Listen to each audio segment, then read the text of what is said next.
The house changes rooms when I'm alone. I didn't notice it the first time. That's the worst part.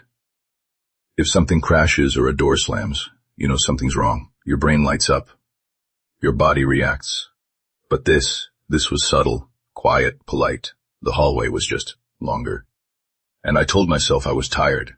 Let me explain something before I go further. I live alone, no roommates, no partner, no pets. The house belonged to my parents before they passed, and I moved back in because it made sense, financially, emotionally. It's a 2-story house, narrow entrance hallway, living room to the right, kitchen straight ahead, stairs to the left, 3 bedrooms upstairs. I know this house the way you know your childhood song lyrics.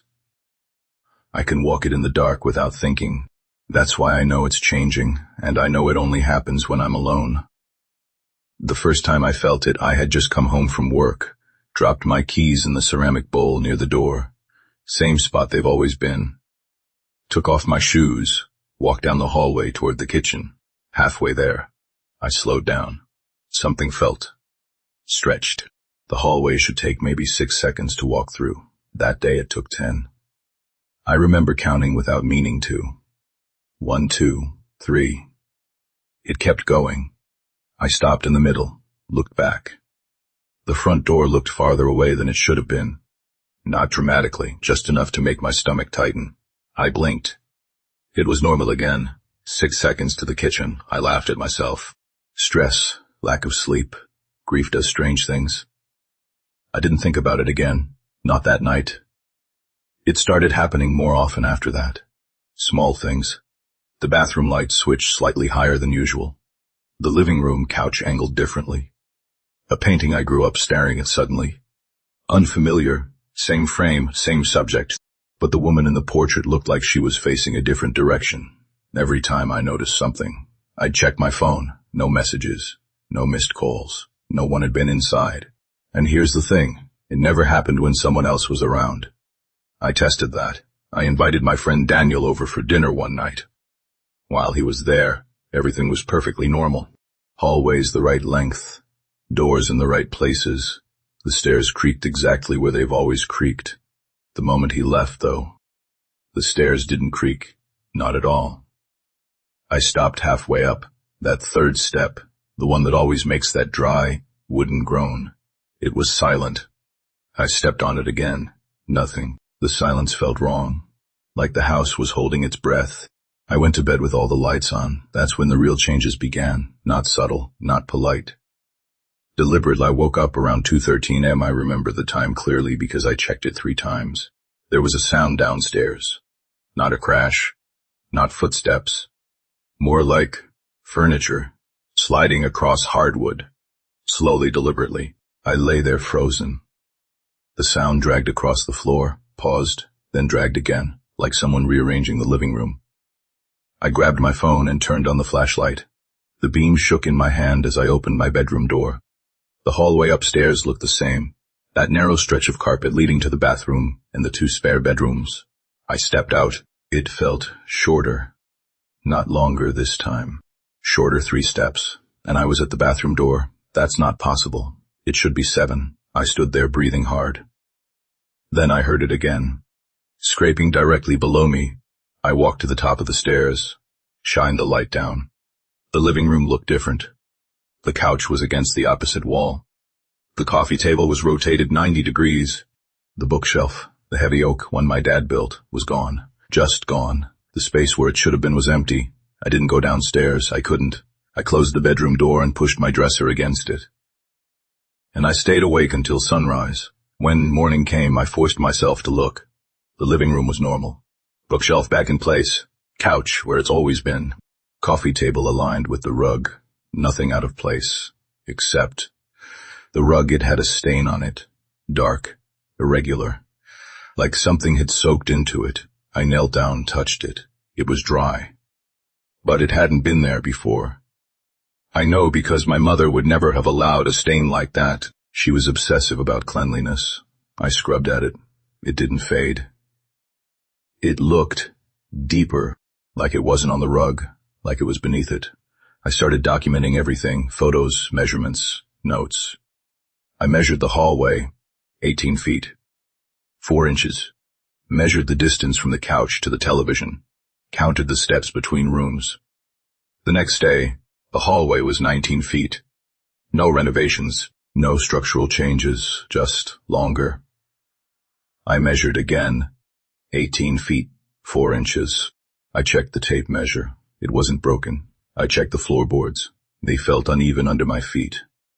Like the house was breathing, expanding, contracting. Then came the door that wasn't there before. It appeared at the end of the upstairs hallway, just past the spare bedroom. A white door, simple, unmarked. It blended in so well, I almost believed it had always been there.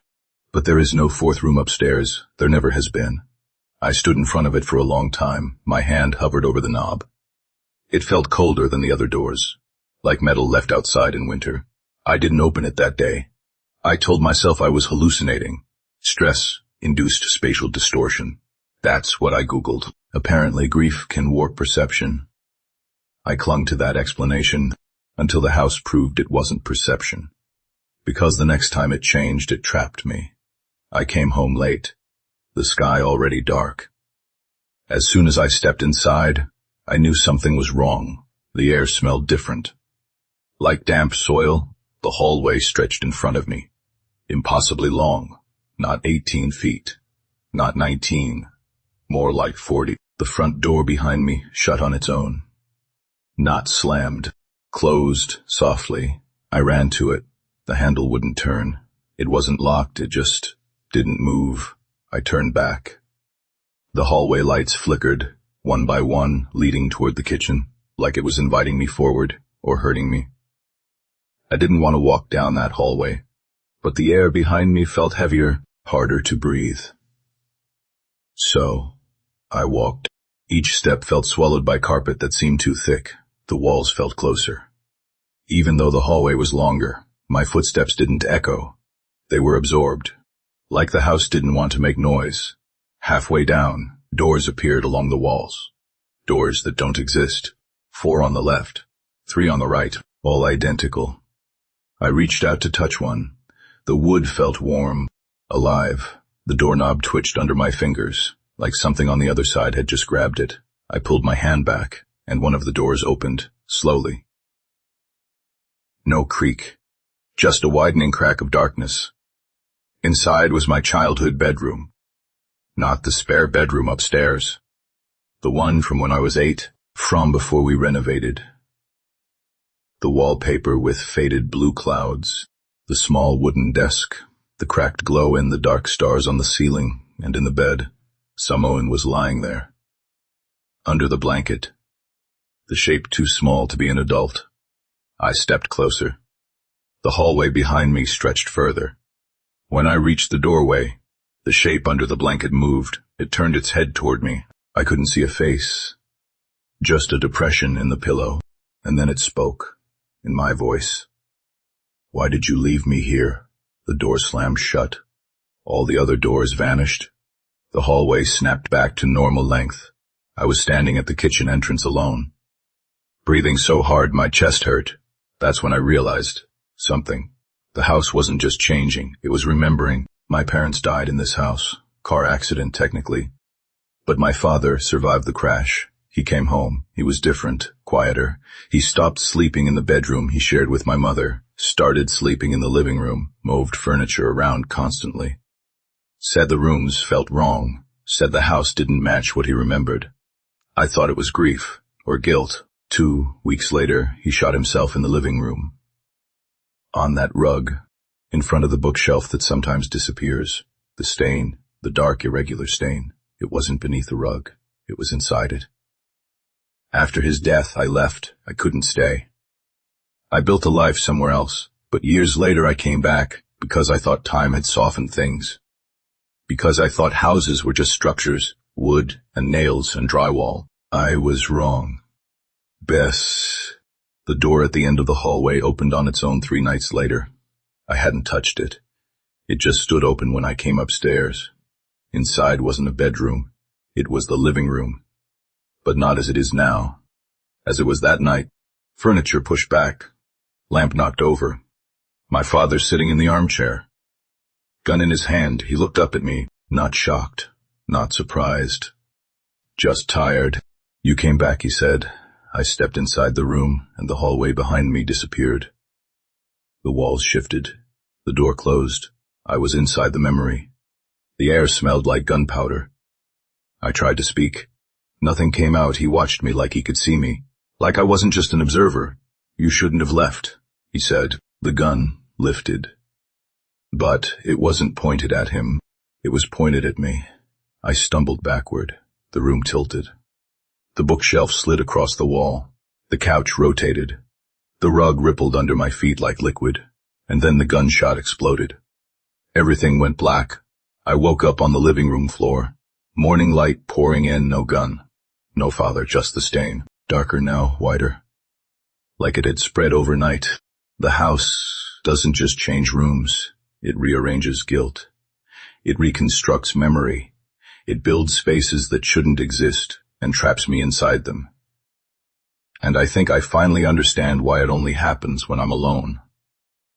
Because when someone else is here, there's a witness. Reality stabilizes.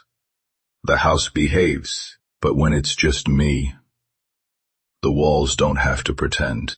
Last night was the worst. The stairs led down into darkness that didn't end. I kept ascending. The steps multiplied. 10, 20, 50. The air grew colder. The walls narrowed. And at the bottom, there was a room that doesn't belong in this house. Concrete walls. No windows. Just a single chair in the center. And on the chair, me, older, thinner, eyes hollow.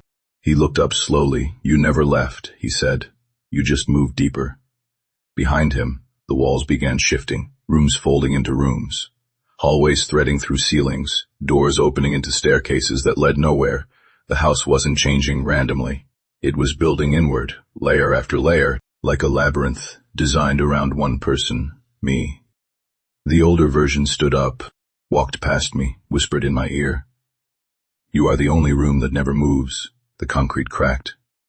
The walls splintered into wood and wallpaper. And I was back in my bedroom. The door at the end of the hallway gone. The house silent. But because I'm afraid they won't see anything. Because if the house only shifts when I'm alone, then maybe it isn't the house. Maybe it's me. Maybe I'm the one rearranging things. Maybe I'm the stain in the rug, the misplaced door, the extra hallway. Maybe grief doesn't distort perception. Maybe it builds architecture. Maybe guilt constructs rooms to store itself. And maybe every time I walk down that hallway, I'm walking through something I never faced tonight. I'm going to open every door, every single one, even the ones that shouldn't exist.